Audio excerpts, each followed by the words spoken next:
The porch light was still glowing yellow when Elena Marquez vanished in the Rumstick Point neighborhood of Barrington, Rhode Island, population 16,019.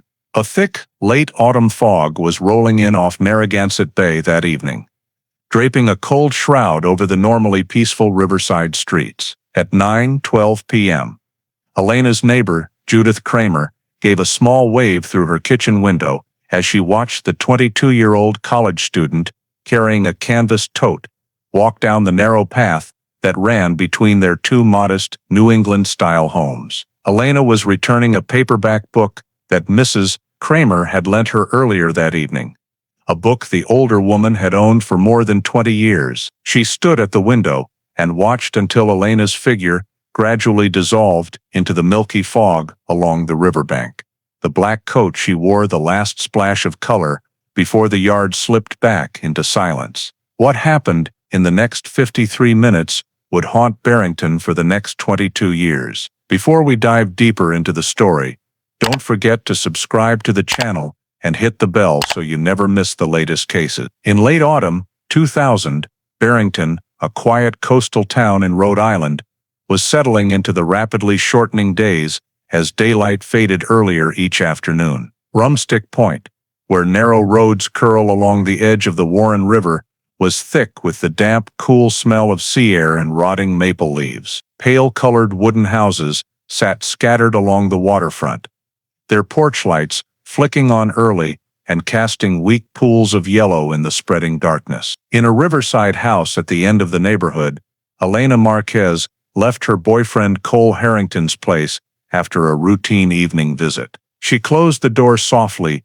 behind her, pulling her collar tight against the cold wind whipping across the open yard. The stone path leading to the street reflected the faint glow from the porch, lighting Elena's slow but purposeful steps toward the parking area not far away. The soft scrape of dry leaves under her feet blended with the steady rhythm of waves lapping at the water's edge, creating the familiar hushed soundtrack of Rumstick Point in the changing season. Once she stepped out of the circle of light in front of the house, Elena walked along the narrow tree-shadowed street, her silhouette gradually melting into the widening darkness ahead. No one saw her get into her car or turn down any other path. After that, Elena never showed up at the Providence apartment she shared with her roommate, never appeared in class or at work the next day as scheduled. Her roommate tried calling, no connection. Elena's family called repeatedly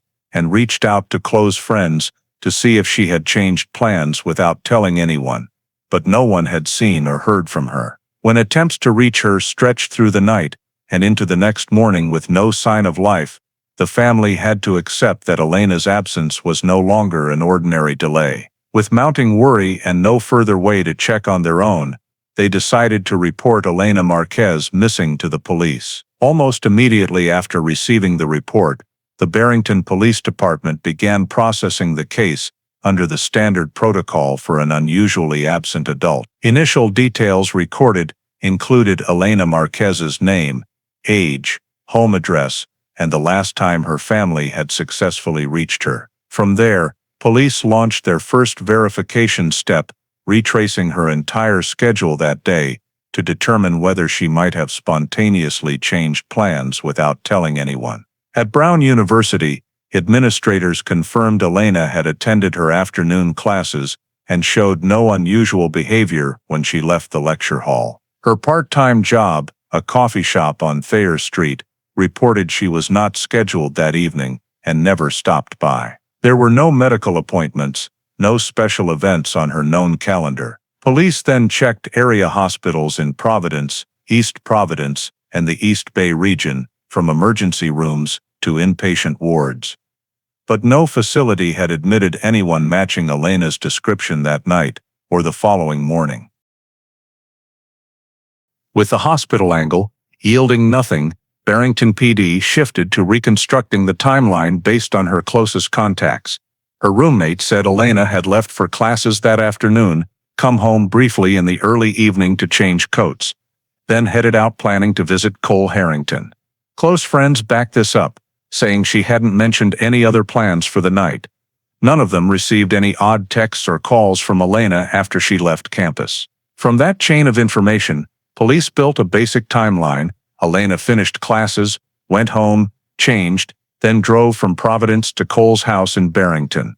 Officers worked with Brown's class attendance office and the evening shift manager at the coffee shop to confirm there had been no sudden schedule changes involving Elena that day. At the same time, they reviewed her daily habits to see if she ever took off without telling anyone. Friends said she always let someone know if she was staying somewhere or changing plans, especially when she had morning classes or work the next day.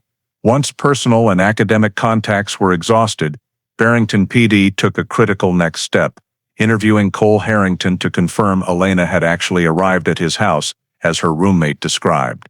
Cole said Elena had stopped by the previous evening and left afterward, but he wasn't sure which direction she went.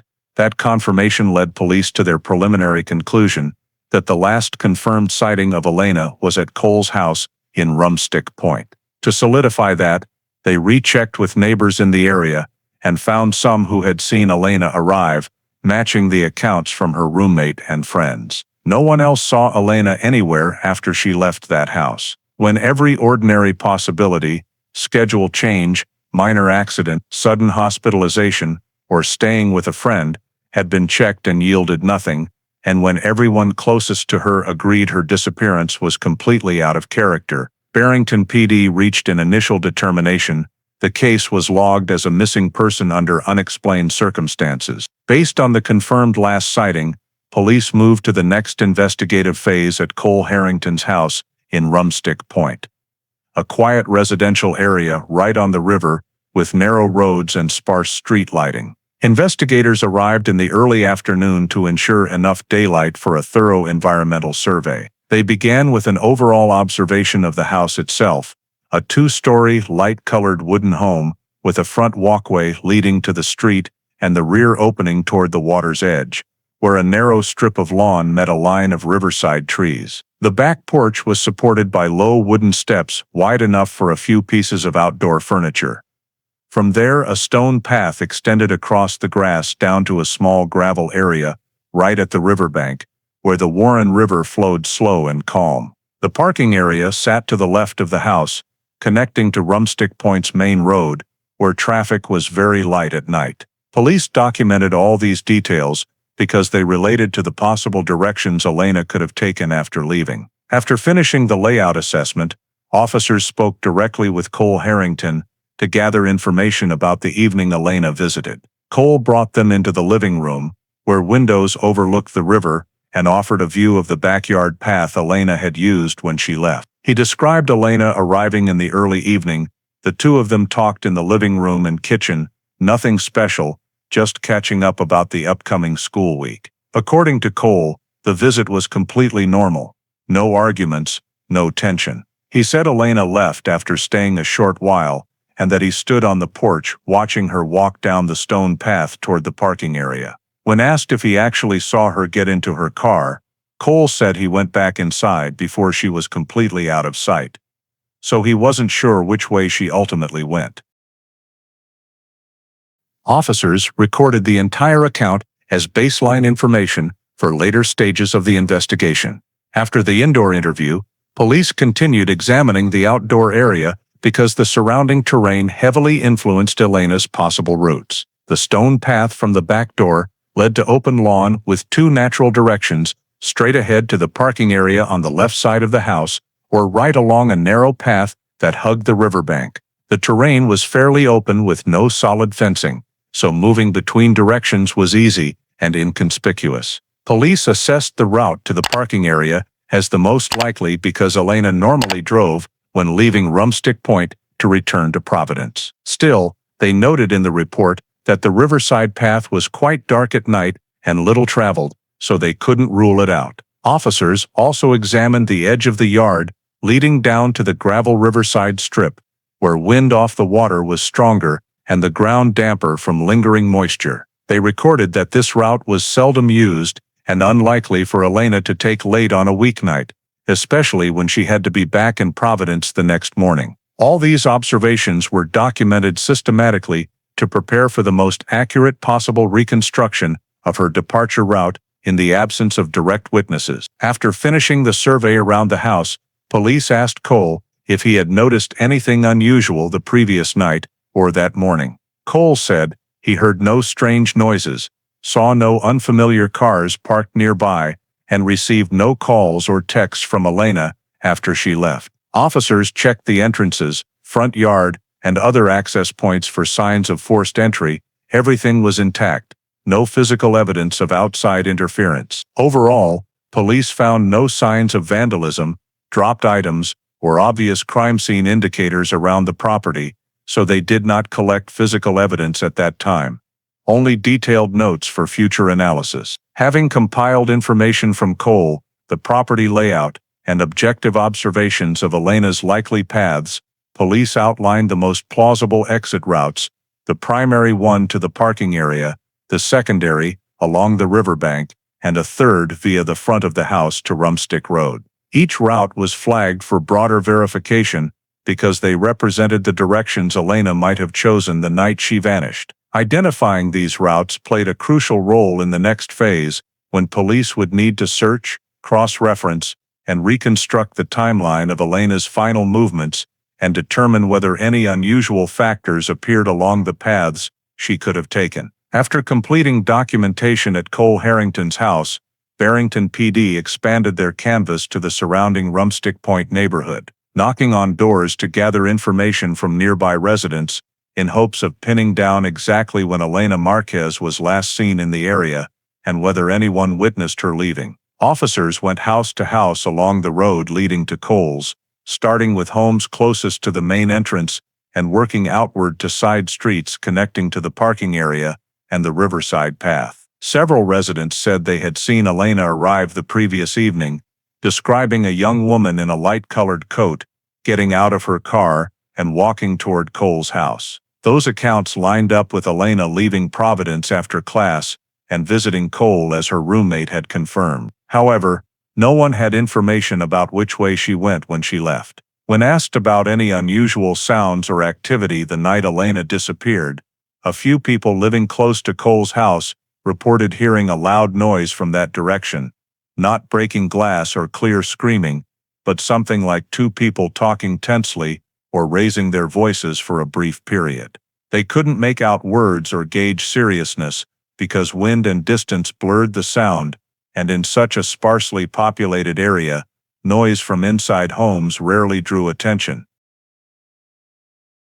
Beyond those vague sounds, no one in the neighborhood reported unusual lights, strange movement in the yard, or unfamiliar vehicles parked near Cole's house at that time. When the canvass extended to residents near the parking area where Elena's car was later found, police were told no one saw her Honda Civic leave the area that evening, and no one saw Elena return to her car or walk toward the parking lot after leaving Cole's house. People who regularly walked dogs at night or lived at the corner houses also confirmed they saw no one walking away from the stone path behind Cole's at the time Elena was believed to have left. One resident mentioned seeing the backyard light flick on briefly, but couldn't tell who was coming or going on the porch. None of the information was specific enough to point to anything concrete, but it was all documented because it occurred within the window when Elena was known to be in the area. After completing the full neighborhood canvass, police concluded that no witness saw Elena leave Rumstick Point by car, on foot, or picked up by someone. That reinforced the finding that her trail ended in the immediate vicinity of Cole's house and the nearby parking area, with no direct eyewitness account of her next move. From all the statements collected, police compiled a witness list that included people who saw Elena arrive, people who heard odd sounds, and people living around the parking area, marking them for possible follow-up interviews or cross-checking in later stages. Every statement was logged chronologically and by location to build a comprehensive map of what local residents observed or heard during the period Elena went missing, while clearly defining the scope and nature of activity in Rumstick Point the night before she vanished. Around late morning on the same day, while police were conducting interviews with residents of the Rumstick Point area, another Barrington PD patrol unit was dispatched to expand the search radius based on Elena's typical travel range focusing on public areas near the riverbank and parking spots commonly used by Brown University students or local residents. During the sweep, they passed through Riverside Park, a small parking area near the entrance to the riverfront road that connects Barrington to East Providence, where cars are occasionally left overnight by walkers or fishermen. There, an officer spotted a silver Honda Civic that matched the description provided by Elena's family, parked in the far corner of the lot right next to the low wooden fence, separating the parking area from the pedestrian path that leads to the river. The car was not noticeably off-center in its space. It was parked quite neatly, wheels straight, with no visible collision damage. Finding the Civic in a location only a short drive from the Cole residence prompted officers to immediately secure the scene. They examined the vehicle's exterior from all angles. All doors were locked, no signs of forced entry, windows intact with no cracks. The body showed no fresh scratches, and the tires had no mud buildup that would suggest recent travel through wet terrain, even though the ground there is often slightly damp in the morning. The license plate matched the information police had received from Elena's family, confirming it was her car. After setting up a temporary perimeter, officers opened the vehicle using proper technical procedure to inspect the interior. Inside the cabin, both the driver's and front passenger seats were in normal positions, neither pushed back nor adjusted unusually.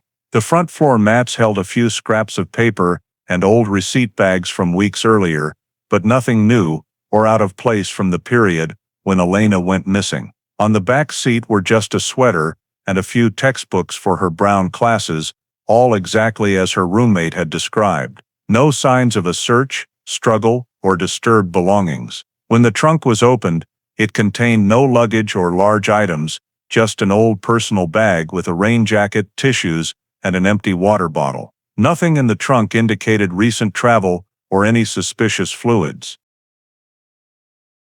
Underneath the car, nothing unusual was noted.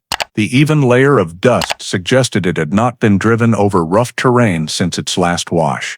After completing the interior and exterior inspection, police concluded that the car showed no evidence of being used for flight, no mechanical tampering, and no obvious physical evidence tied to foul play. This raised a major question about how the Civic ended up at Riverside Park. Did Elena drive herself there and then vanish, or was the car moved by someone else to mislead the search? Though unanswerable at the time, police determined the Civic had to be treated as critical evidence since it was the first tangible link that could be traced back to the moment Elena stopped appearing. They followed proper protocol to seal the vehicle. Sealing tape was placed on all doors. A detailed report was written documenting the car's condition, exact position, time of discovery, and specific observations. A specialized tow truck was then called to transport the Civic to the Barrington PD Evidence Storage Facility for further detailed forensic examination. Officers also marked the entire area where the car was found, measuring distances from the vehicle to fixed landmarks such as the pedestrian path, parking lot signs, and wooden fence to preserve the discovery context. Every object within a several-meter radius of the car, including leaves, ground depressions, and any possible footprints, was observed and photographed to preserve the scene exactly as it appeared at the time of identification. The discovery of Elena's car at Riverside Park marked a significant turning point in the investigation because it established a location directly connected to Elena's disappearance outside the Cole Harrington residence. It was also the first time police had a fixed physical point from which to work backward through Elena's last known movements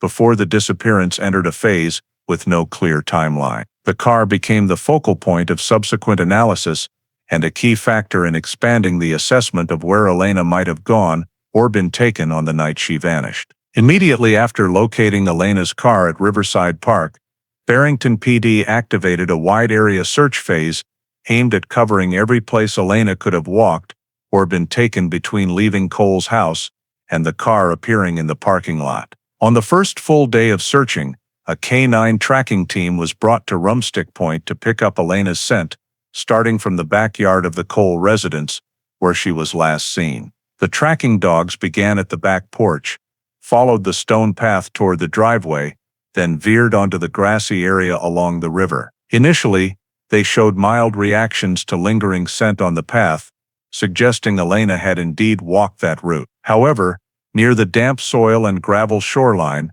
the scent trail abruptly broke off. Handlers tried directing the dogs toward the main road out of Rumstick Point, but the signal faded and disappeared completely, consistent with sea breeze and high humidity quickly dispersing scent.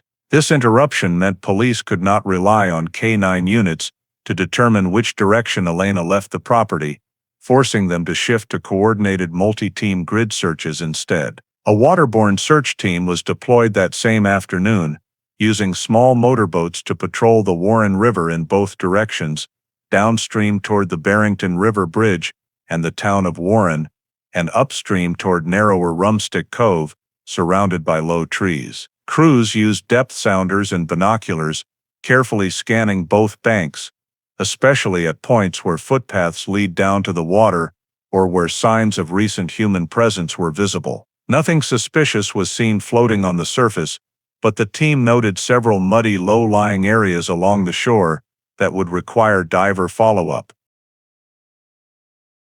On the second search day, divers from the Rhode Island State Police joined Barrington PD to systematically search underwater around the Barrington River Bridge, an area with deeper water and slower current that tends to trap objects. Divers worked in marked grid sections using buoy lines and underwater lights to examine the muddy bottom. Although no body or clear personal items were located, they reported heavy accumulation of branches, natural debris, and silt near the bridge pilings that could easily conceal small objects. That area was flagged for mechanical re-examination in coming days. While divers worked below, ground teams continued sweeping the wooded areas along Rumstick Point, where narrow trails led down to the river grass. They used stakes to divide the vegetation into manageable grids of several dozen meters and searched each section thoroughly for small items such as clothing, a purse, jewelry, or other physical evidence. The ground was covered in thick fallen maple leaves and intertwined roots, making the search difficult but not unproductive. On the eastern edge of the third day's search zone, an officer noticed faint shoe impressions in soft soil, but they were not clear enough to confirm they belonged to Elena or just a passerby. The prints were nevertheless documented. On the fourth search day, the water team extended coverage several hundred meters south of Rumstick Cove, while ground teams checked alternate exit routes from Rumstick Road in case Elena had left Cole's property in a different direction than toward her car. Although the morning yielded no new finds, the afternoon dive team under the Barrington River Bridge recorded the first significant item, a light-colored piece of fabric caught on exposed roots just above the waterline beside a bridge piling. When retrieved and unfolded, it was a thin jacket that matched the style and color described by Elena's roommate as the one she wore when leaving Cole's house. The jacket was not torn, but was damp and covered in mud, indicating it had been there for a short time. Officers immediately secured the area, photographed the scene from multiple angles, and measured its exact position relative to the bridge piling, water's edge, and the pedestrian path above. The jacket discovery was a major breakthrough because it marked the first piece of evidence potentially tied directly to Elena's final movements after leaving Rumstick Point, and showed that either she or something carrying the jacket had been in contact with the area near the bridge. Forensic technicians were called to collect the item using proper evidence protocol and sealed bags to avoid contamination. The jacket was labeled, fully documented at the scene, and transported to the Rhode Island State Police Crime Lab for detailed analysis of trace evidence, adhered substances, or environmental markers. Recovering the jacket created a new anchor point on the search map, prompting expanded sweeps of the bridge area and adjacent shoreline. On the fifth day, search teams returned to the Barrington River Bridge with an expanded radius, looking for additional items that might have fallen or drifted near the jacket's location. Though no further evidence was immediately found, the jacket discovery shifted the entire focus of the investigation, directing all efforts along the axis connecting Rumstick Point, Riverside Park, and the bridge area.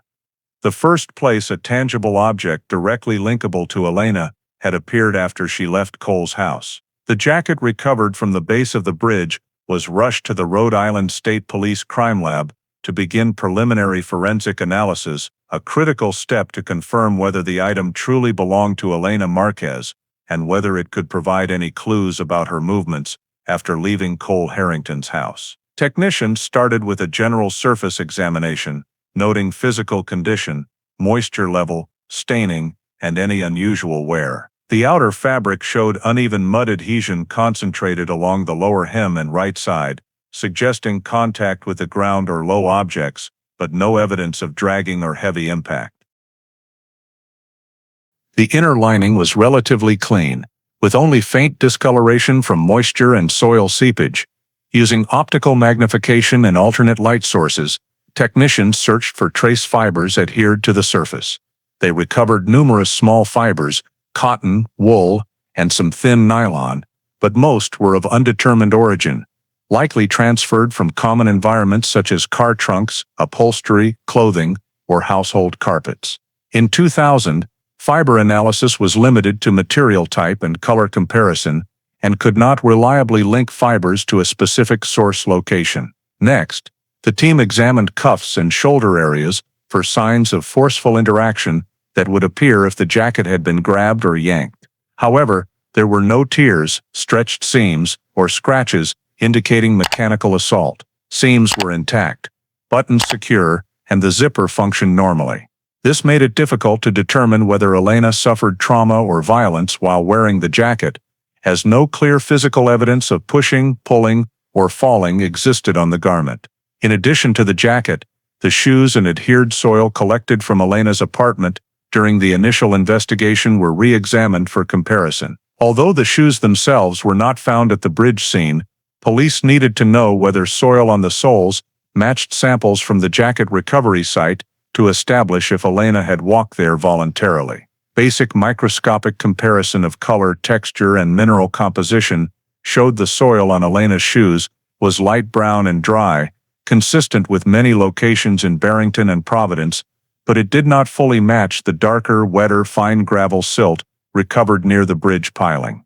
This mismatch made it hard to confirm Elena had walked to the jacket location, since no soil transfer from her shoes led there. However, light cleaning of the shoes or removal of footwear before the jacket separated from her body could not be ruled out. Thus, the shoes provided almost no help in narrowing timeline or final location. Technicians checked the jacket pockets but found no personal items, papers, or anything indicating Elena's last activities. The pockets were empty and undamaged, meaning her phone, car keys, and wallet were not inside when the jacket reached the bridge base. This eliminated the jacket as a source for locating those critical items. After completing physical inspection, the team moved to biological trace examination. The jacket was scanned with visible and UV light for blood, bodily fluids, or skin cell residue from prolonged contact. No indications of human blood or unusual biological staining were detected. In 2000, DNA technology,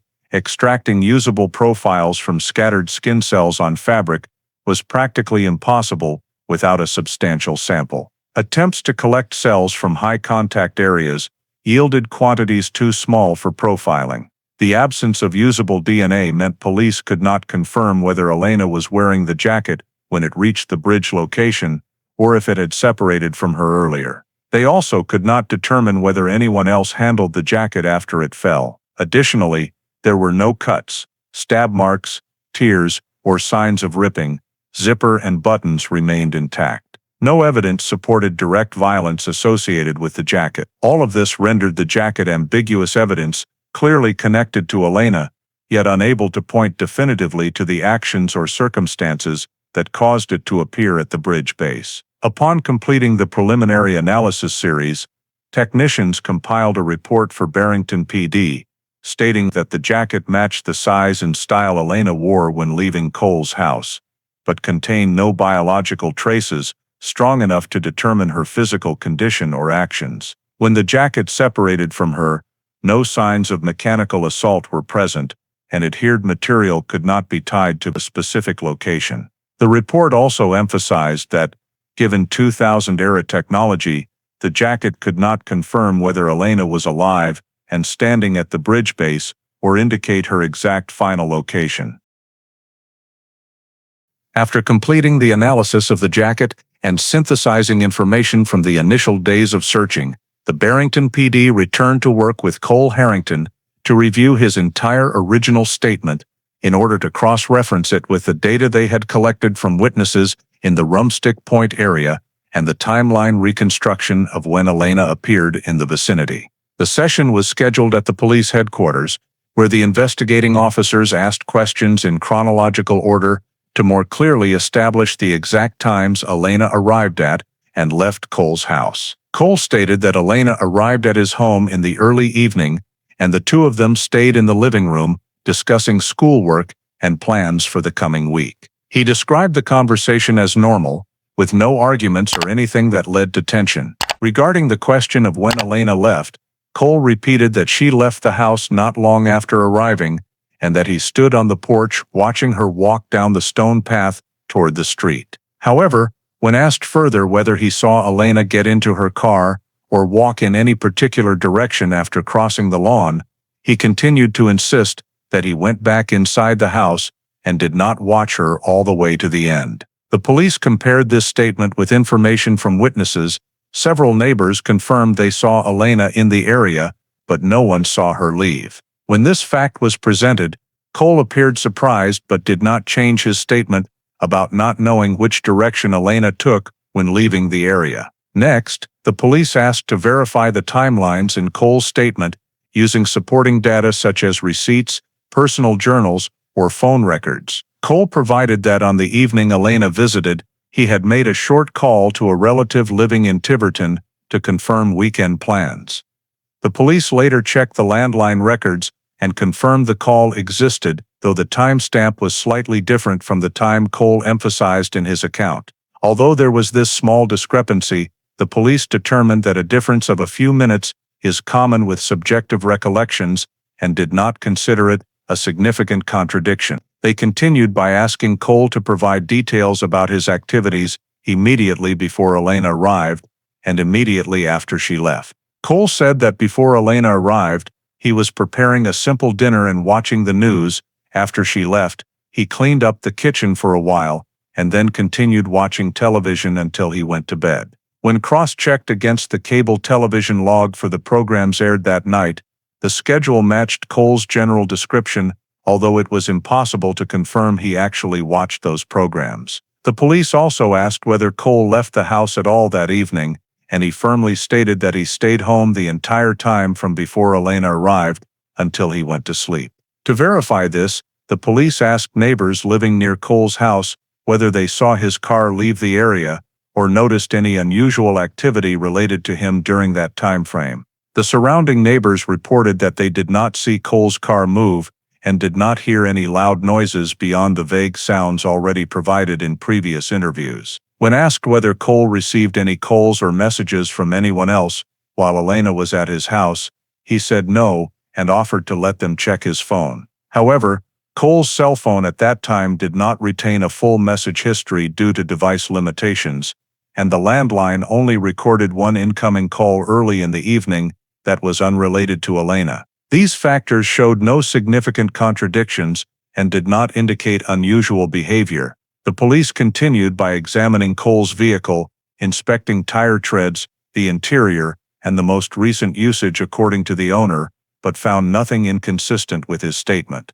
The car interior showed no signs of disturbance, no physical evidence that could be linked to Elena or the discovered jacket, and the vehicle appeared not to have been used around the time Elena went missing. All information was compared again with witness statements, yet no serious discrepancies emerged. Although there were minor details that did not perfectly align, such as the exact timing of the call Cole said he made, and the time Elena's car was later found.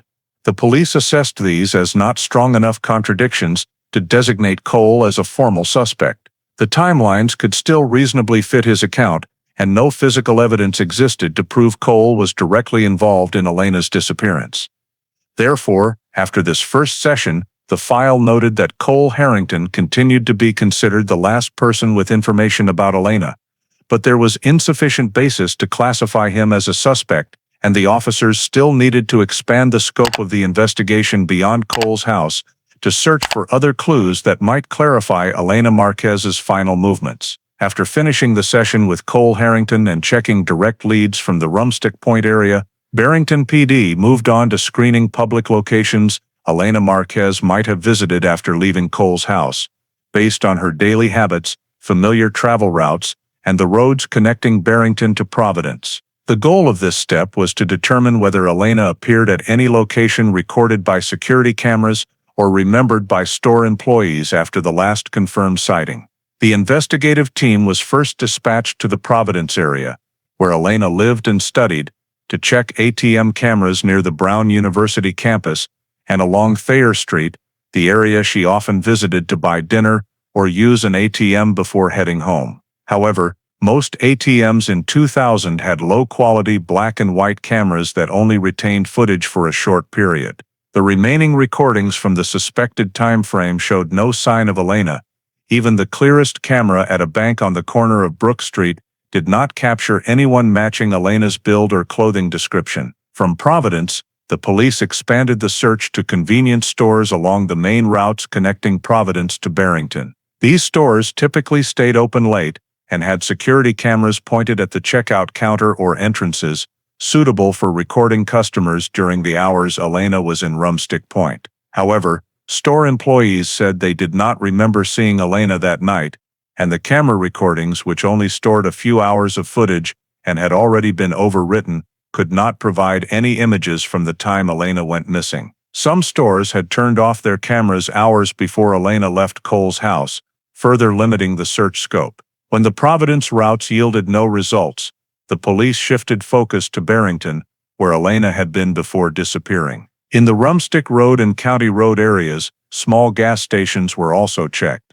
Although many gas stations had cameras mounted under the canopy pointing down at the pumps, most either did not record or produced footage too blurry to identify individuals. Night shift employees at the two main gas stations in the area both said no customer matching Elena's description stopped by during the established time frame.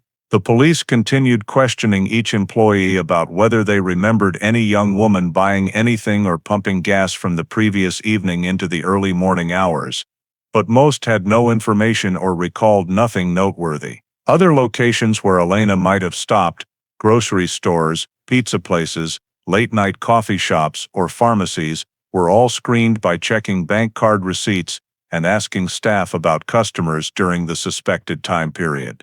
However, Elena's bank card showed no transactions after she left Providence, and no employee remembered serving her that evening. A few stores had credit card transaction logs or handwritten notes, but none contained a name or signature matching Elena's. Additionally, the police checked the route along River Drive, where some small restaurants and bars attracted evening customers. But since Elena did not have a habit of going to bars, the investigative team considered this a low-probability lead and only conducted basic checks. They also gathered information from the parking lot near Riverside Park, where Elena's Honda Civic was found, asking security personnel and nearby residents whether they saw Elena leave the car, but no one provided any relevant information. The police even checked traffic cameras at several major intersections between Barrington and Providence, but in 2000 these cameras did not continuously record pedestrians or civilian vehicles.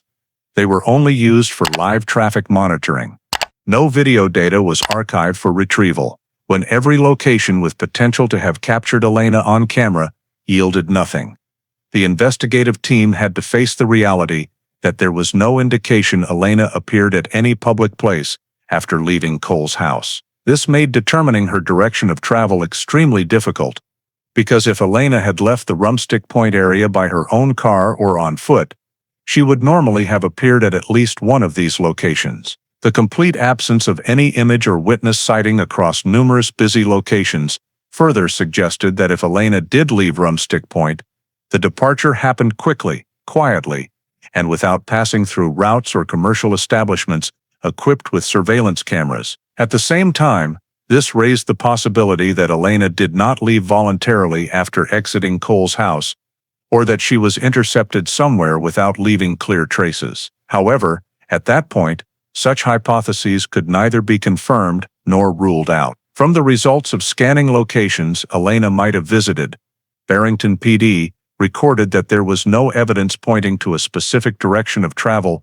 after she left Rumstick Point. The collected data showed Elena did not appear at any transaction point, ATM camera, gas station, or convenience store in either the Providence or Barrington areas. Therefore, the initial investigation did not open any clear leads to follow Elena's trail, making subsequent steps difficult as the police lacked a chain of events linking Elena to any specific journey after leaving Cole's house. After completing the review of cameras, stores, and possible stops that yielded no recordings whatsoever, Barrington PD entered the phase of synthesizing all data from the first 14 days to identify viable investigative directions. Elena's disappearance without leaving any financial, visual, or new witness trace forced the unit to reanalyze all information under 4 basic hypotheses. The first hypothesis was that Elena left voluntarily, but data collected from roommates and friends showed this did not fit her patterns. No signs of packed luggage, no note left behind, no banking activity, and no clear reason to leave silently. The second hypothesis was the possibility of an accident, a factor commonly considered in adult missing persons cases. However, there were no matching traffic accident reports, no signs of a vehicle veering off the road, no evidence of a slip near the river at Rumstick Point or Riverside Park. Areas searched thoroughly by the Marine Unit, and divers also produced no evidence supporting an accident. The third hypothesis focused on the possibility that Elena became the victim of a stranger. However, Barrington had a low crime rate. There were no reports of suspicious strangers the night Elena disappeared, and no witnesses saw an unfamiliar man or strange vehicle in the area. There were no signs of a struggle or forced entry at Cole's house or near the Riverside path, making this hypothesis lack sufficient basis to prioritize, though it remained under consideration. The final hypothesis, and the one police were forced to consider, despite lacking clear evidence, was the possibility that Elena met harm involving someone she knew, including Cole Harrington, the last person to see her. However, the initial assessment showed Cole's statement contained no serious contradictions with collected data, and no physical evidence indicated a fight or incident occurred inside his home. Witnesses only heard vague sounds that could not be identified, and these were insufficient to steer the investigation toward suspicion of Cole. With all 4 hypotheses analyzed, Barrington PD found that none stood out or had clear supporting evidence. Information gathered from crime scene examination, the discovery of the car, camera reviews, and jacket analysis all stopped at confirming Elena left Cole's house, but provided no indication of where she went next. No lead was strong enough to expand the investigation to farther routes or neighboring towns beyond Barrington and Riverside Park. Therefore, the investigative scope was temporarily narrowed primarily to these 2 areas, where the last physical evidence and witnesses related to Elena were concentrated.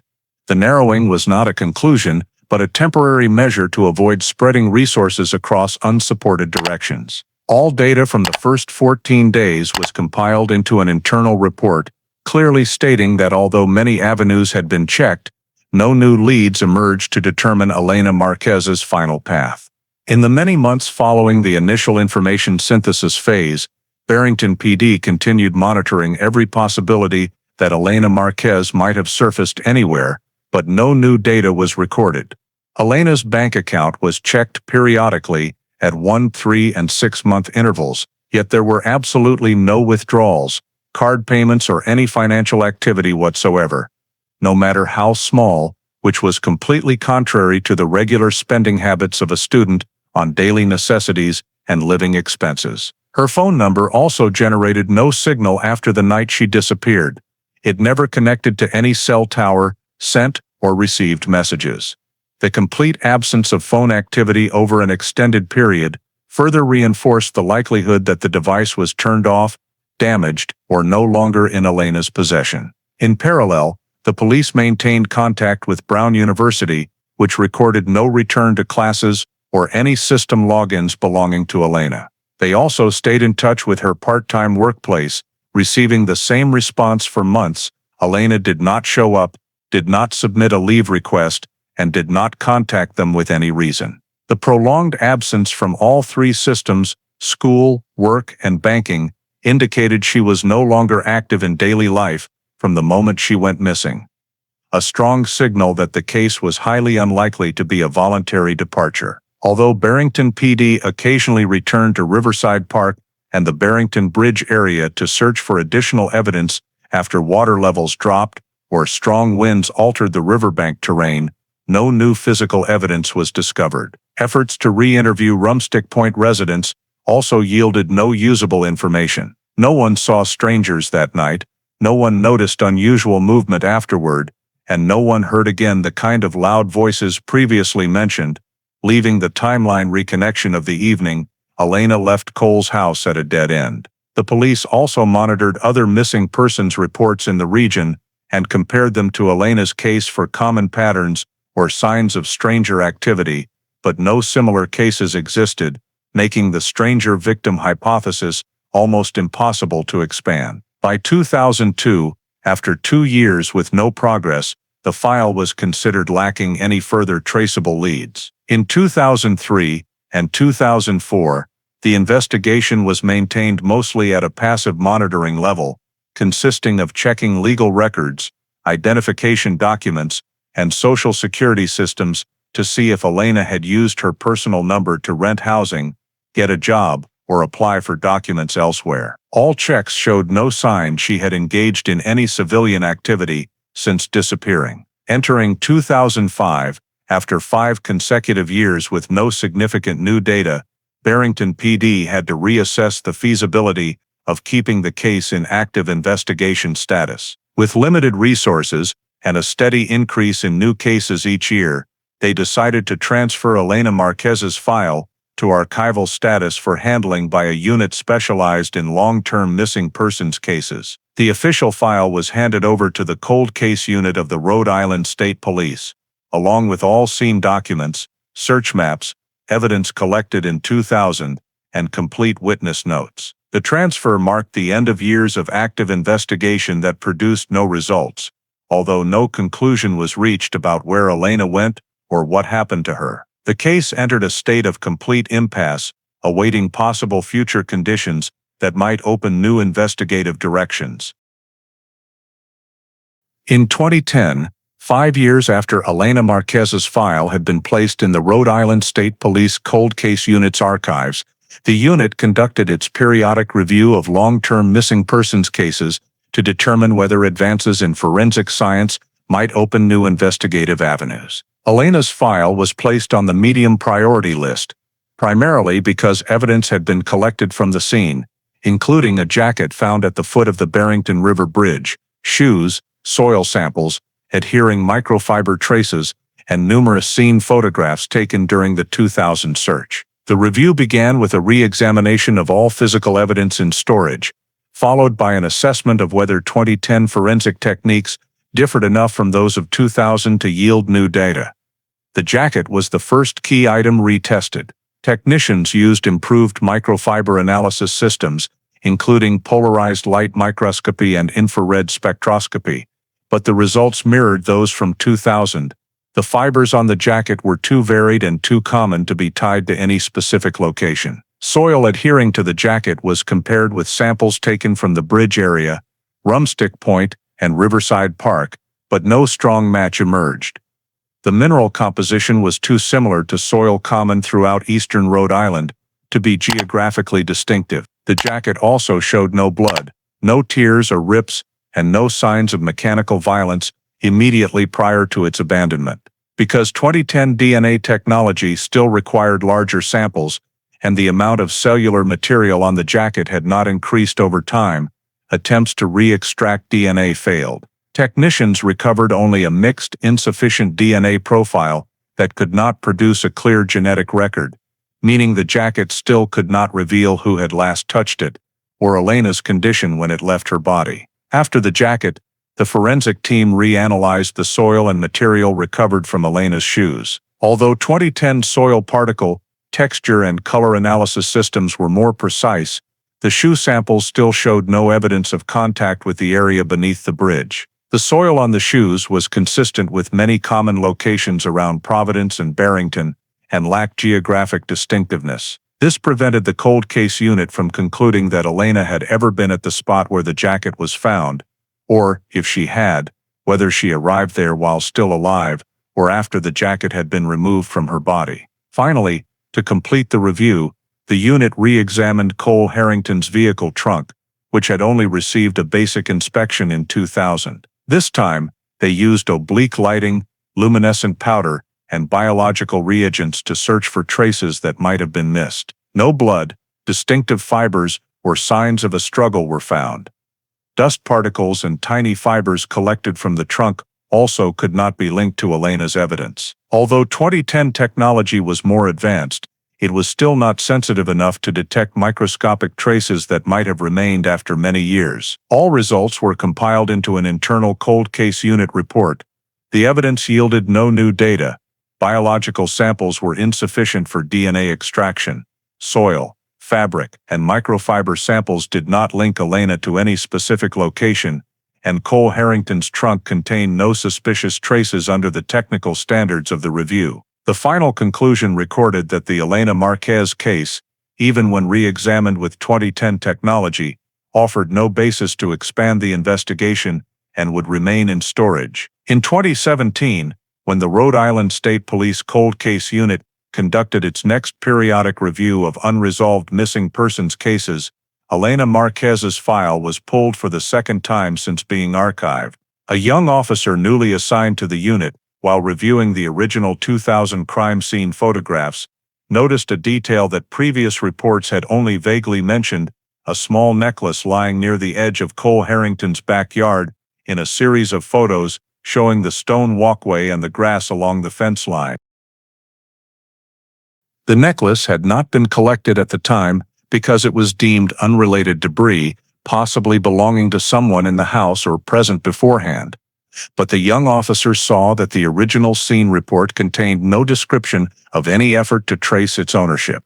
The discovery was reported up the chain of command, and the unit decided to recheck all stored evidence to confirm whether the necklace had actually been brought into storage in 2000 or discarded. After reviewing the inventory, they located a small, low-priority sealed bag labeled "Item Recovered from Backyard Relation Unknown" that contained a delicate, bright metal necklace with a tiny teardrop pendant. The item had never been tested because the initial report gave no indication it belonged to Elena. The cold case unit decided to place the necklace on the analysis list due to the possibility it had been undervalued in the 2000 context, when police were focused on searching for Elena and did not treat Cole's backyard as a crime scene. In 2017, the forensic technicians began examining the necklace using standard protocol: photography, scratch inspection, non-invasive surface cleaning, and a search for biological traces. However, the necklace was small and had been stored for many years, so any dead skin cells or potential traces had largely vanished. Under the microscope, they found some metal dust and grime in the pendant's grooves, but nothing distinctive enough to determine origin. They scanned the necklace with ultraviolet light for hidden biological traces, but detected no fluorescent streaks that might indicate blood, bodily fluids, or human biological material. With 2017 DNA analysis capabilities, the sample recovered from the smooth metal surface was too small to produce a genetic profile, as human cells in prolonged contact with polished metal are easily washed away or degraded. More advanced trace DNA tools, such as induction collection devices or ion beam surface scanning, were not yet sensitive enough or widely available in state labs at the time. The necklace therefore remained an item of descriptive value only, with no analytical value. Because there was no proof it belonged to Elena or anyone else involved, yet it had been found in a location possibly along her final path, the cold case unit chose not to remove it from the file. Instead, it was placed in a new sealed bag with clear notes about its origin, discovery location, and reason for preservation. The necklace was moved to a climate-controlled storage area to minimize further material degradation and maximize future analytical potential as forensic technology advanced. This decision reflected the unit's experience that many old cases had later been solved by breakthroughs in DNA and trace analysis that did not exist or were not mature at the time of the original investigation. The 2017 review report concluded that although the necklace had provided no new information yet, it retained possible future value and must therefore be treated as evidence requiring long-term preservation. The Elena Marquez case remained in limbo, but this review added an important note: at least one item previously undervalued had now been properly cataloged and positioned in the file, ready for the next technical opportunity. In 2022, during an expanded review made possible by new funding for long-term missing persons cases, the Rhode Island State Police Cold Case Unit decided to retest items previously deemed unanalyzable, with the necklace recovered from Cole Harrington's backyard becoming the centerpiece. Advances in touch DNA technology, which can recover DNA from the tiniest remaining skin cells on metal surfaces, combined with new mitochondrial sequencing chains, finally gave the unit the ability to exploit samples that had been completely beyond reach before. The necklace was taken to the state's modern lab, where technicians used molecular absorbent surface swabbing, followed by ultra-sensitive PCR amplification. For the first time since 2000, testing revealed the presence of human DNA sufficient for separation. The more durable mitochondrial DNA was used to create a profile for comparison with the family reference samples in Elena Marquez's file. The comparison showed that a portion of the mitochondrial sequence on the necklace matched Elena's maternal line profile at a statistically significant level. The match was not random, and the report confirmed a high probability that Elena had touched the item close to the date of her disappearance. This was the first time in over 2 decades that an item directly tied to Elena had been proven relevant to a location outside Cole's house. The breakthrough did not stop there. At the same time the necklace was being analyzed, the cold case unit sent Elena's 2000 jacket back to the lab for testing with the latest trace analysis techniques, particularly nano-level microfiber and polymer analysis that had not existed or matured by 2010. The jacket was examined under a scanning electron microscope and subjected to Raman spectroscopy to differentiate the chemical structure of adhering microfibers. Among hundreds of miscellaneous fibers, technicians identified a specific group of synthetic fibers with distinctive structure and coloration: nylon blended with polyethylene, the material used in the trunk carpeting of certain late 1990s East Coast sedans. Identifying the fiber type was only the beginning. The unit needed to know whether this group matched any vehicle connected to the case. At that point, only one vehicle mattered: the sedan Cole Harrington owned in 2000 according to Barrington motor vehicle records. Although the car had been sold years earlier, the cold case unit still had the dust and material samples collected from Cole's trunk during the 2010 review, when nothing suspicious had been found. Those samples were pulled from storage and run through the same modern process as the jacket. The results showed a significant match. Cole's trunk liner contained the identical nylon polyethylene polymer blend in the exact same ratio as the fibers found on Elena's jacket. Matching fiber type alone was not conclusive proof the jacket had been inside Cole's trunk, but the Raman spectra of fibers from the trunk and from the jacket were nearly identical, including signs of material aging and frictional wear. This was a level of match previous technologies could not detect. The forensic report noted that this fiber was not common in everyday environments or widely present in public locations. Many cars from that era used different trunk carpet materials, making the dual match statistically notable. The cold case unit therefore concluded that Elena's jacket most likely came into contact with the lining inside Cole Harrington's trunk at some point before or after her disappearance. For the first time in the entire 22-year investigation, physical evidence directly linked Elena Marquez to Cole's vehicle. The discovery of Elena's DNA on the necklace, found in Cole's backyard, combined with the matching microfibers between the jacket and Cole's trunk carpet, created an entirely new evidence chain. Two items previously considered worthless had become the critical links: the necklace proved Elena had been in contact with the area behind Cole's house close to the time she vanished, and the jacket indicated that she or something she wore had contacted Cole's trunk, forming a unified and continuous pair of data points. With two major breakthroughs in the same year, the cold case unit recorded that the Elena Marquez case, dead for over 2 decades, now had a completely new investigative path, a direct physical link between the victim and the vehicle of the last person known to have seen her. This marked a clear shift from years of deadlock to a phase where Elena's final movements could potentially be reconstructed based on evidence that, for the first time, carried conclusive weight. Alongside the groundbreaking physical evidence results, the cold case unit took one additional critical step: reconstructing Elena Marquez's cell phone signal data using modern cell tower analysis techniques that were impossible in 2000. Technicians worked with the Rhode Island State Police Signal Analysis Section and telecommunications experts to recover raw archived data from the cell towers serving Providence and Barrington. Although 2000 records were limited and lacked minute-by-minute precision, the old logs still contained basic ping identifiers between Elena's phone and nearby towers. Using 2022 techniques, the team applied spatial reconstruction modeling based on signal strength, tower directionality, and estimated coverage radius to produce a relative map of where Elena's phone had been on the night she disappeared. The process required noise filtering, removal of obsolete signals, and algorithmic interpolation to pinpoint the probable areas of connection at the time of the final ping. After weeks of processing, a surprising result emerged.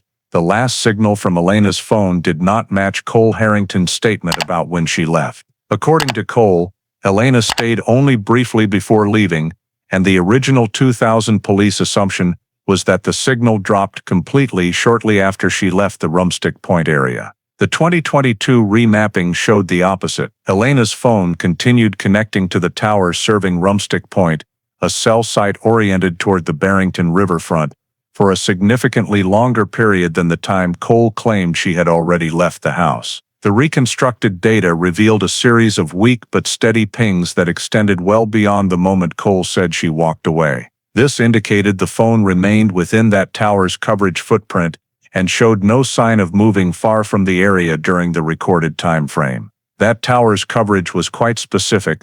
It pointed downward along the riverbank and primarily blanketed the waterfront homes in Rumstick Point. Had the phone left the area, whether by car or on foot, it would have picked up one of the towers along Rumstick Road or County Road, which have overlapping but differently prioritized coverage. No handoff pings to those towers were recorded. The phone staying tied to the Rumstick Point tower meant it never left the area, at least not during the period the final pings were logged.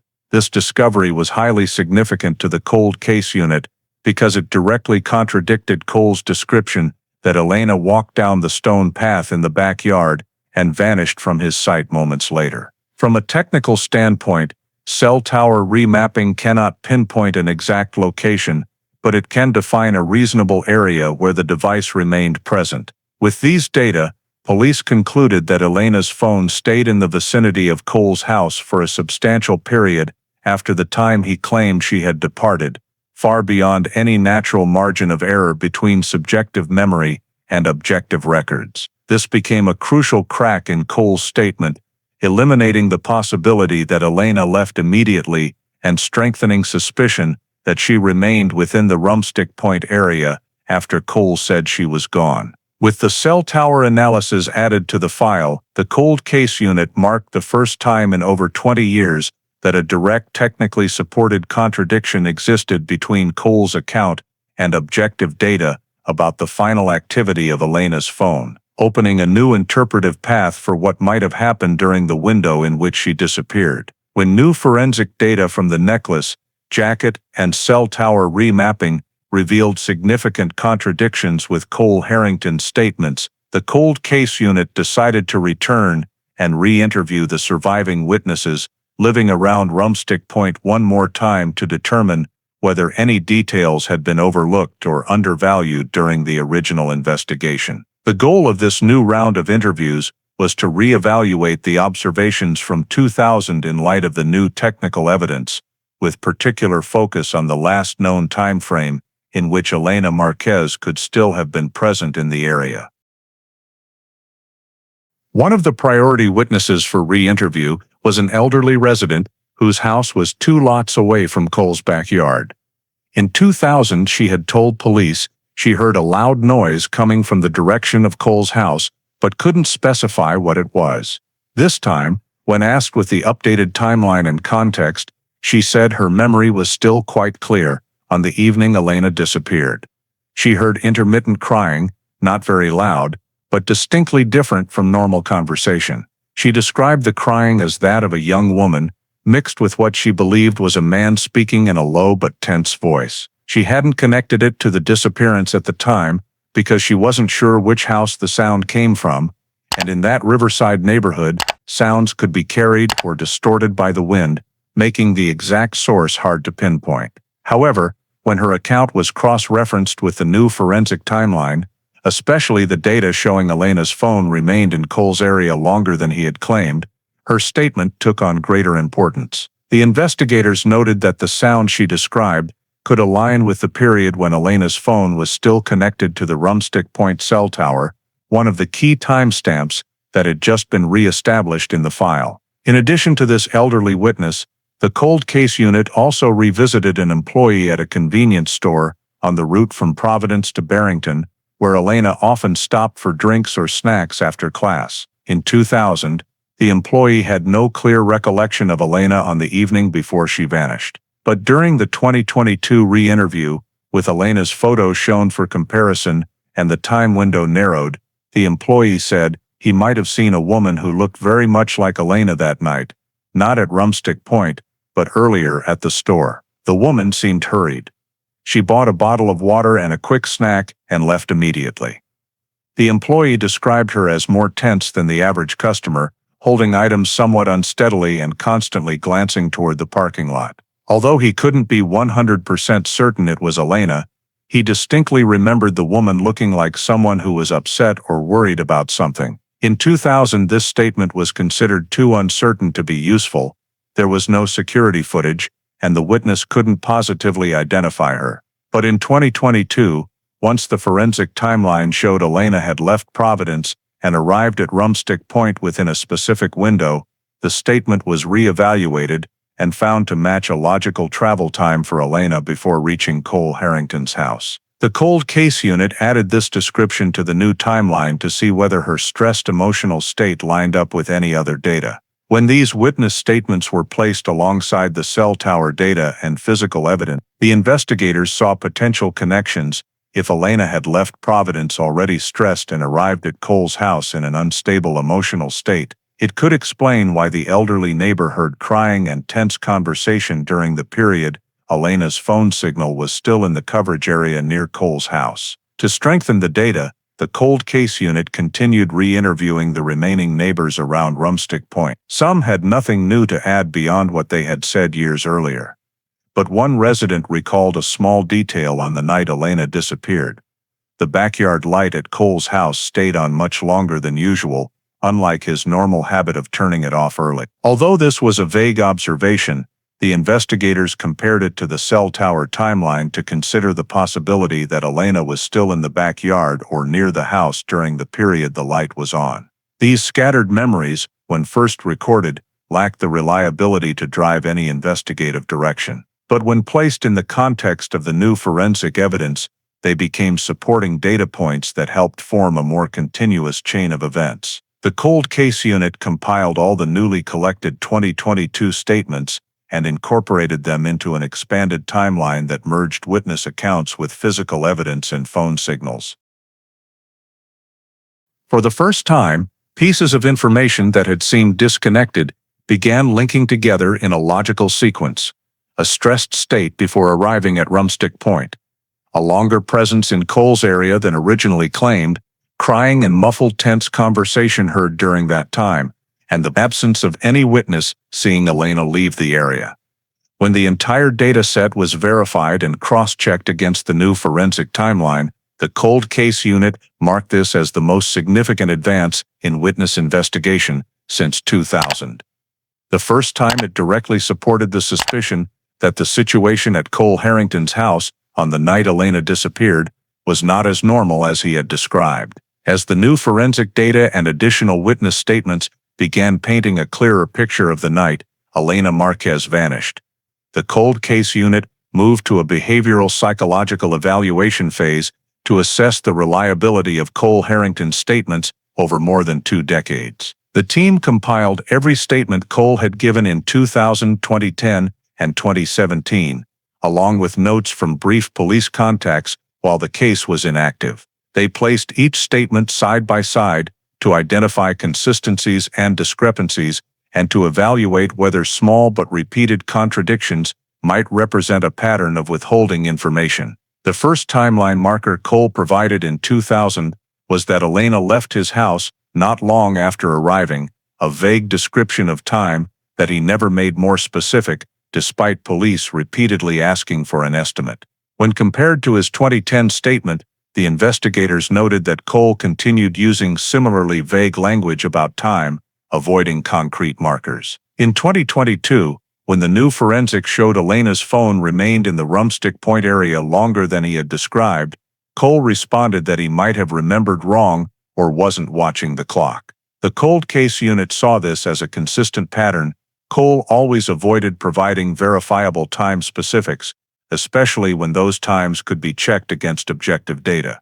The behavioral analysis concluded that this prolonged vagueness was not simply poor memory, but characteristic of someone deliberately leaving gaps in the timeline to reduce the risk of direct contradiction. Next, the investigators examined the details Cole repeated across statements, particularly his claim that he didn't watch Elena all the way when she left through the backyard. While this could be truthful when placed against cell tower data showing Elena, or at least her phone, remained in Cole's area longer than he claimed, the didn't watch her detail became a convenient loophole. He didn't have to explain which direction she went, didn't have to describe a vehicle, and completely avoided responsibility for whether anyone approached Elena after she supposedly left. The cold case unit assessed that using an observation-excusing description for 22 years was a deliberate avoidance strategy rather than coincidence. The team also looked at how Cole reacted when asked about minor details, for example, the exact time he called family members on the evening Elena visited. Although his original statement and the call records differed by only a few minutes, Cole immediately adjusted his answer to match the records rather than acknowledging the natural discrepancy of memory. The behavioral analysis viewed this as a sign of someone trying to maintain artificial consistency instead of recounting genuine recollection. Another key factor was how Cole explained Elena's disappearance. From 2000 through 2022, he consistently insisted he knew nothing after she left, yet he never expressed any proactive desire to help expand the search beyond passive answers when police asked. Records showed he never contacted police with additional information and never inquired about case progress, behavior commonly seen in people who are genuinely worried or feel responsibility for being the last person to see the victim. This behavior was not incriminating on its own, but the cold case unit viewed it as evidence of intentional detachment, especially when combined with the contradictions already uncovered. The behavioral team also evaluated Cole's reactions to physical evidence. When asked in 2000, 2010, and 2017 about Elena's jacket being found at the base of the bridge, Cole always responded with non-committal phrases like, "I don't know, maybe she dropped it," or "I don't understand why it was there." But when the necklace was confirmed in 2022 to contain Elena's DNA and had been recovered from his own backyard, Cole asked no questions about the recovery process, offered no denial, showed no confusion, and simply maintained silence. Behavioral experts noted that a lack of emotion or protest when faced with unfavorable evidence is a common indicator in people who know the evidence is not coincidental. Finally, the cold case unit evaluated Cole's overall statements against 3 main behavioral criteria: degree of information control, degree of contradiction over time, and degree of detail avoidance. Across all three criteria, Cole exhibited patterns consistent with someone concealing involvement rather than providing honest information. This was not a guilty verdict, but when combined with the physical evidence, fibers from the trunk, DNA on the necklace, contradictory cell phone timeline, the behavioral indicators became a catalyst that strengthened suspicion. The cold case unit concluded that, based on the synthesis of forensics and behavioral analysis, Cole Harrington had to be classified as the priority one suspect in Elena Marquez's disappearance, marking a critical shift from decades of stalemate to a phase focused on the last person known to have seen the victim on the night she vanished. After compiling sufficient forensic data and behavioral analysis to designate Cole Harrington as the priority one suspect, the cold case unit decided to summon him to Rhode Island State Police headquarters for a formal interview, the first time in over 2 decades that investigators had strong enough physical evidence to confront him directly. The session took place in a standard interview room, fully audio and video recorded, with 2 detectives present, one leading questions and one taking notes, while the forensics team and a prosecutor observed from behind the two-way mirror. Cole agreed to appear but showed reluctance from the start. He sat stiffly, hands clasped tightly, eyes avoiding direct contact. The detective began by reviewing the timelines Cole had provided over the years, especially his description that Elena left not long after arriving, and that he didn't watch her leave, so he didn't know which way she went. Cole nodded and confirmed, sticking to the same story as always. However, immediately after that initial confirmation, the detective moved to new material. The necklace recovered from Cole's backyard had been analyzed using touch DNA techniques, and mitochondrial DNA matched Elena's genetic profile. Upon hearing this, Cole's expression changed noticeably. He frowned, gripped his hands tighter, and showed a moment of visible confusion he couldn't fully hide. The detective asked Cole to explain how an item bearing Elena's DNA ended up in his backyard. Cole responded vaguely that Elena might have dropped the necklace while leaving. When asked why he had never mentioned Elena wearing or dropping jewelry, Cole claimed he hadn't noticed she was wearing a necklace and didn't know she had one. The detective immediately pointed out the contradiction. If Cole didn't know she was wearing a necklace, he couldn't logically suggest she dropped it. This contradiction caused Cole to lose composure. He shifted to claiming the necklace might not even belong to Elena, despite having just accepted the possibility that she dropped it minutes earlier. The detective continued with the second piece of evidence, nylon polyethylene microfibers on Elena's jacket that matched the trunk liner material from Cole's car. Upon hearing the phrase trunk liner match, Cole shifted repeatedly in his seat and began breathing faster. The detective asked directly, "Can you explain how Elena's jacket found at the base of the bridge came to have fibers from your car trunk?" Cole repeated, "I don't know," several times, his voice growing tense. He denied the jacket ever being in his car, and even denied Elena ever standing near his car that night, although the detective had not mentioned that detail. This was another sign that Cole was trying to preemptively shape his answers to what he thought investigators wanted, rather than responding truthfully. The detective did not let up and moved to the 2022 cell tower remapping data. In a calm but clear tone, they explained that Elena's phone remained connected to the Rumstick Point tower for a significant period after the time Cole said she had left. Cole stayed silent for nearly half a minute before responding, then tried to explain that maybe Elena's phone fell somewhere or she forgot it, even though he had previously said she took her purse when she left. The detective immediately highlighted the contradiction, forcing Cole to revise again, this time claiming, "I'm not sure what she took with her." The constant shifting, sometimes she took the bag, sometimes not, sometimes the phone went with her, sometimes it could have been left behind, underscored Cole's inconsistency and his use of random hypotheses to fill gaps. The detective went on to note that if Elena's phone was still in the Rumstick Point area after Cole said she had walked away, it raised the question of why Cole heard or noticed nothing unusual. This time Cole responded more defensively, raising his voice, denying any involvement, and demanding to know why everything is being pinned on me. The detective remained calm, stressing that the technical data was not guesswork, and that every piece of decades-old information pointed to Cole's property as the place Elena stayed longer than he claimed. When asked directly why Elena might have remained on his property longer without his knowledge, Cole declared, "I've told you everything I remember," but then immediately added new information that he might have been upstairs or might not have noticed the door opening or closing, details never mentioned in any prior statement. This was a major shift, because previously Cole had always said he was in the living room and watched Elena walk out to the backyard. Suddenly introducing the possibility he was upstairs showed Cole trying to rewrite the timeline to reduce his responsibility for observation, directly contradicting 22 years of statements. The detective tested consistency further by asking about the backyard light, the detail noted by the elderly neighbor. When asked whether he turned on the backyard light around the time Elena left, Cole's answer changed multiple times, first no, then maybe, and finally, "I usually turn it on when it gets dark," an unverifiable claim that showed an effort to adjust information to avoid contradiction. The climax of the interview came when the detective placed the three key pieces of evidence on the table simultaneously: a photo of the necklace with Elena's DNA, the microfiber report from the jacket, and the reconstructed cell signal map. They did not demand a confession. They simply asked Cole to provide one consistent explanation. Cole looked at each document, but instead of offering a coherent account, he gave three different versions within minutes.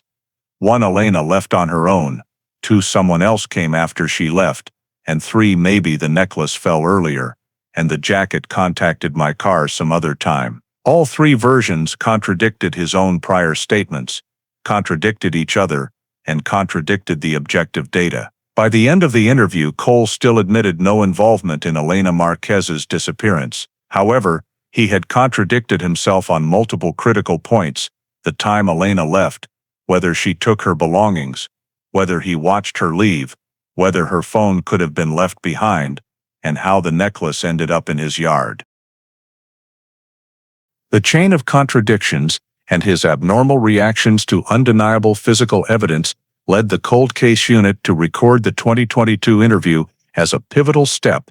Although Cole did not confess, his behavior provided crucial additional case data, a pattern of evasion, shifting statements, and visible stress when faced with irrefutable evidence, further solidifying Cole Harrington's position as the central suspect in the Elena Marquez case. After the 2022 interrogation, when Cole Harrington repeatedly contradicted himself in his statements and could not provide any reasonable explanation for the new forensic evidence, the Rhode Island State Police and the prosecutor handling the case agreed that there was sufficient legal basis to move the file from investigation status to an arrest action. The process was initiated in the form of a formal petition submitted to the state court, requesting an arrest warrant on two charges: kidnapping resulting in death, based on Elena Marquez disappearing under suspicious circumstances with no evidence of survival, combined with data showing she was held in the area of Cole's home longer than his statement indicated, and tampering with evidence based on physical evidence showing Elena's jacket had been in contact with Cole's trunk and her necklace appeared in his backyard, while he was unable to explain it consistently. The arrest warrant was signed by the judge after reviewing the 2022 forensic reports combined with cell tower analysis and the interrogation transcript, stating clearly that Cole Harrington was likely directly involved in Elena's disappearance and that his continued freedom could affect the investigation. The date for executing the warrant was carefully chosen to ensure the safety of both law enforcement and the residents around where Cole was living. A joint task force of Rhode Island State Police and Barrington PD was deployed to Cole's home in the early morning hours when the neighborhood still had little foot traffic. Cole opened the door when officers knocked, appearing surprised but not resisting. He was clearly informed of the arrest warrant and the two charges being pursued. Upon hearing the phrase "kidnapping resulting in death," Cole reacted more strongly, gripping his shirt collar and repeatedly asking, "What are they basing this on?" But the officers only instructed him to remain silent under his Miranda rights and wait to speak at headquarters. Cole was handcuffed per procedure, placed in a transport vehicle, and taken to the Rhode Island State Police Detention Center in Cranston. There, booking procedures were carried out, fingerprinting, mugshots, and assignment to a holding cell in accordance with regulations for individuals charged in serious cases. After the booking paperwork was completed, the cold case unit continued preparing for the next interrogation, this time with Cole as the official suspect rather than a person of interest. The change in Cole's status from the last remaining witness to defendant marked a significant shift in the case structure from a two-decade stalemate to an active investigation focused on a single target. Investigators noted that although Cole still denied involvement in the previous interrogation, his contradictory, uncontrollable, and inconsistent reactions when confronted with physical evidence led them to believe that questioning under detention conditions could make him crack further. While Cole was moved to a secure interrogation room reserved for major suspects, the investigation team began preparing confrontation materials and arranging the physical evidence in logical sequence: DNA on the necklace, microfiber evidence from the jacket, cell tower data, along with a list of points where Cole had contradicted himself in the prior interrogation. With the arrest completed, the Elena Marquez case moved into a new phase, in which Cole Harrington, for the first time in 22 years, was no longer regarded as the last person to provide information, but as the central subject who needed to be interrogated to clarify what happened to Elena on the night she disappeared.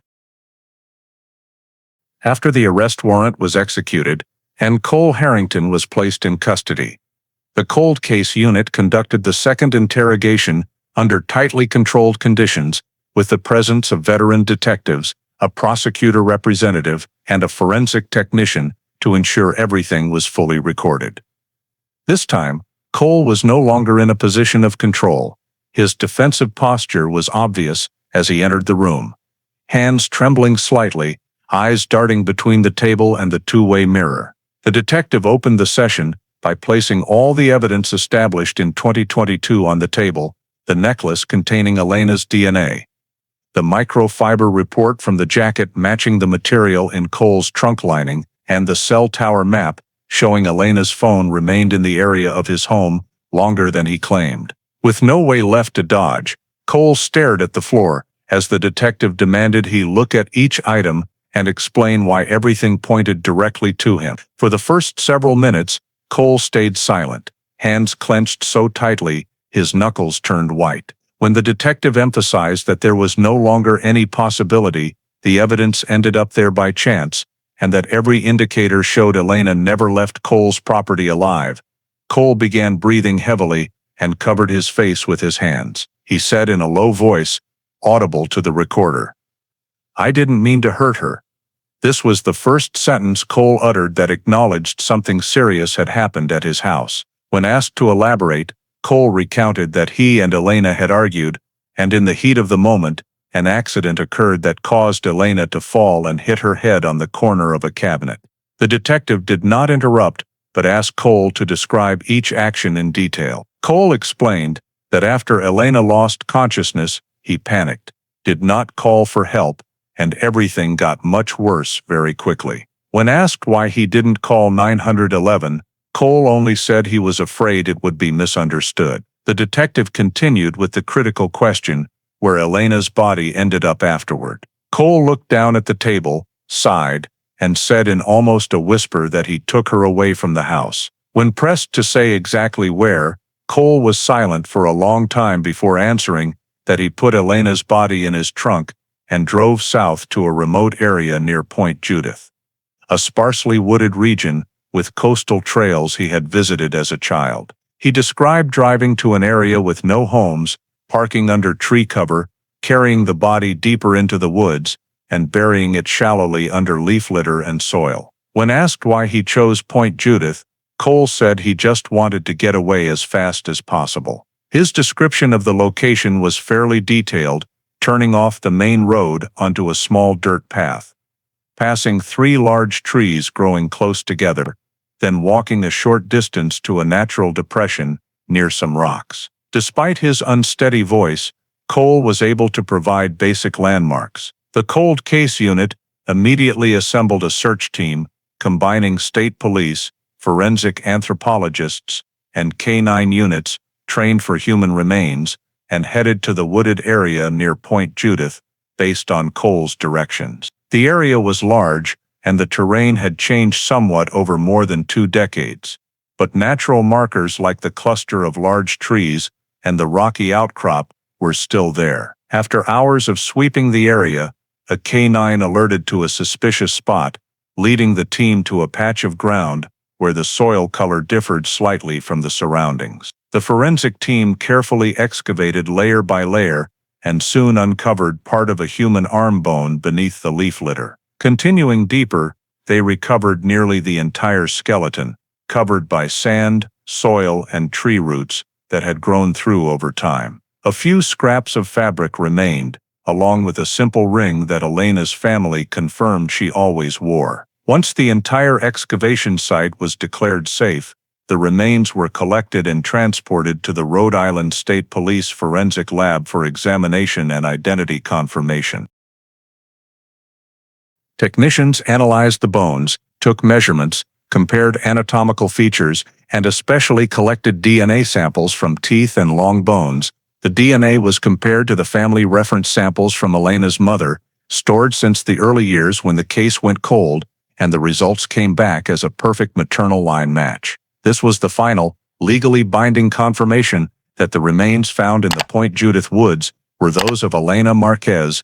In parallel, the forensic team also examined soil samples, fabric fragments, and environmental markers to reinforce the time of burial. The decomposition traces, bone condition, and root distribution were consistent with the body being placed in the ground around late 2000, exactly matching the time Elena disappeared. When this conclusion was added to the file, the cold case unit recorded that for the first time in 22 years, Elena Marquez's missing person case had become a case with an identified victim, a recovered body, and an admission from the last person to see her alive. Cole Harrington, while still denying he intentionally caused Elena's death, had confirmed his role in moving and concealing the body, opening the door to precise criminal charges based on physical evidence and timelines that aligned with the forensic data established in 2022. Cole Harrington's trial opened at the Rhode Island Superior Court nearly a year after Elena Marquez's remains were excavated from the woods near Point Judith,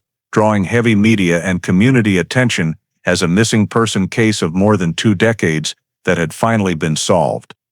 The state prosecutor presented to the jury the full body of forensic evidence established during the 22 reinvestigation. Elena's mitochondrial DNA on the necklace, recovered from Cole's backyard, nylon, polyethylene microfibers matching between Elena's jacket and Cole's trunk liner, reconstructed cell tower mapping showing Elena's phone stayed in the Rumstick Point area long after the time Cole claimed she left. And finally, Cole's own admissions during interrogation about removing Elena's body from the house and burying it at Point Judith. Forensic experts were called to the stand to explain modern analytical methods, touch DNA, mitochondrial sequencing, fiber analysis under SAM and Raman spectroscopy, so the jury could understand why evidence considered worthless in 2000 became the key to solving the case in 2022. The defense attempted to argue that Elena's death was purely accidental and that Cole acted in panic without intent to harm. They stressed there were no violent injuries on the bones to definitively prove cause of death. However, the prosecution countered that Cole's failure to call for help, concealment of the body, movement of evidence, and evasion of investigation for 2 decades itself constituted conscious criminal cover-up and carried severe legal consequences. The prosecution also presented an analysis of Cole's behavior over the years, changing statements, avoidance of timelines, deliberate vagueness, all portrayed as the classic pattern of someone hiding the truth. After 3 weeks of testimony and 2 days of deliberation, the jury returned a verdict: Cole Harrington guilty of kidnapping resulting in death and tampering with physical evidence. The judge sentenced him to 50 years in prison under the state guidelines, noting in the judgment that concealing the body and obstructing justice for 22 years was a significantly aggravating factor. After sentencing, the Cold Case Unit compiled the entire decades-long investigation for internal records, treating it as a model cold case resolution. The report highlighted three main groups of factors: initial errors, including undervaluing the necklace found in Cole's yard, and the inability to fully analyze evidence due to limited technology. Technical bottlenecks, such as the crude DNA capabilities of 2000 cameras that didn't retain footage long-term, and fiber soil analysis that was descriptive rather than definitive. And especially the impact of modern forensics, touch DNA allowing recovery from metal surfaces, mitochondrial sequencing confirming identity from tiny samples, cell tower remapping reconstructing phone movement, and advanced material analysis linking the jacket to Cole's trunk. The report also recognized the effectiveness of the Cold Case Unit in repeatedly reviewing files years after the crime, preserving evidence once deemed unimportant, and applying new technology at the right moment. The final conclusion stated, the Elena Marquez case was solved only because of the combination of modern forensic science, investigative persistence, and the re-evaluation of evidence long thought worthless. It became a quintessential example that a stalled case can still be resolved if properly maintained until science is advanced enough to reveal a truth hidden for years. The story of the Elena Marquez case, spanning more than 2 decades, from early mistakes to the 2022 forensic breakthrough, clearly reflects valuable real-world lessons for life in the United States today, where issues of personal safety, transparency, community responsibility, and the importance of modern investigative technology have become more urgent than ever. One of the key details is the necklace of Elena's that was overlooked in Cole's backyard in 2000, only re-evaluated years later. This reminds us that in real life, small details easily missed in relationships or dangerous situations can be the key to the truth. That initial oversight also reflects emotional suppression and fear experienced by victims, common in domestic violence cases across the U.S., where signs of trouble often go unrecognized until it's too late. A second critical detail is the 2022 cell tower remapping, proving Elena's phone stayed near Cole's house longer than he claimed. Today, digital technology leaves traces of us everywhere, from phones and car GPS to credit cards. But rather than seeing this only as an invasion of privacy, the story shows that technology, when used properly, can protect truth and protect victims, especially in missing person or intimate partner violence cases. The Cold Case Unit's persistence in retaining evidence for 22 years also underscores the importance of proper evidence storage and dedicated cold case units, something many states in the U.S. are still working to strengthen. From this story, the biggest takeaway for individuals is always pay attention to small changes in the behavior of loved ones or friends. Trust your gut when something feels off, and encourage people to seek help early if they feel controlled, threatened, or unsafe. From a community perspective, the story emphasizes that living in a safe society depends not only on police, but on the vigilance and responsibility of every citizen, something that helped the elderly witness and store employees contribute crucial pieces to solving the case. Ultimately, the Elena Marquez story is a reminder that justice can take time, but it doesn't disappear. As long as we keep searching for the truth, protecting victims, and believing in the power of science to uncover what seemed forever buried. Thank you for following this 22-year case. If you'd like to continue joining us for seriously investigated stories with real-world value, like the Elena Marquez case, please hit subscribe so you don't miss anything. See you in the next video, where we'll keep exploring the truth behind cases that seemed lost to time.